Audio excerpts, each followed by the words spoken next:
ভারতীয় ইনিংসের পঞ্চম ওভারের ঘটনা ছিল সেটি। বোলিংয়ে ছিলেন হারিস রুফ। আর হারিস রুফ বোলিংয়ে আসতেই দুর্দান্ত খেলতে থাকা ভারতীয় ব্যাটসম্যান অভিষেক শর্মার সঙ্গে শুরু থেকেই চোখ রাঙারাঙি হয়। আমরা দেখতে পেয়েছি কখনো হারিস রুফ, আবার কখনো অভিষেক শর্মা। দূর থেকেই প্রথমে উত্তপ্ত বাক্য বিনিময় চলছিল দুইজনের মধ্যে।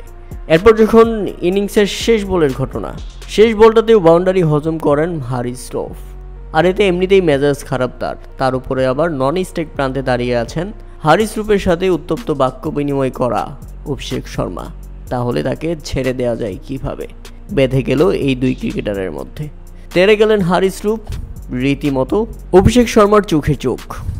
দুজনের মধ্যেই চলছিল উত্তপ্ত বাক্য বিনিময়। কেউ কাউকে ছাড় দিতে রাজি নয়। এমন সময় বাংলাদেশি আম্পায়ার গাজী সোহেল এসে মাঝখানে ঢুকে পড়েন এবং হারিস রুফকে সরিয়ে নিয়ে যান। কিন্তু তাতেও বোঝা যাচ্ছিল ব্যাপক রেগে গেছেন তারা, যেন রীতিমতো হাতাহাতি লেগে যাবে এমন অবস্থা। তবে আমরা দেখতে পাচ্ছি ভারত পাকিস্তানের মধ্যে সেই আবারও উত্তেজনাপূর্ণ মুহূর্ত, তবে সেটা শুধুমাত্র কথার লড়াইয়ে। ব্যাটে বলের উত্তাপে ভারতের থেকে সবসময় পিছিয়ে পাকিস্তান। ভারতের বিপক্ষে কোনো ধরনের সুবিধাই করতে পারছে না পাকিস্তান। কখনো জয় তো দূরের কথা, কোনো প্রতিদ্বন্দ্বিতামূলক ম্যাচও করতে পারছে না ভারতের বিপক্ষে পাকিস্তান। তাই তো ক্রিকেট বুদ্ধরা বলছেন, এরকম উত্তেজনাপূর্ণ মুহূর্ত শুধু কথার লড়াই দিয়ে পাকিস্তান আর কয়দিন।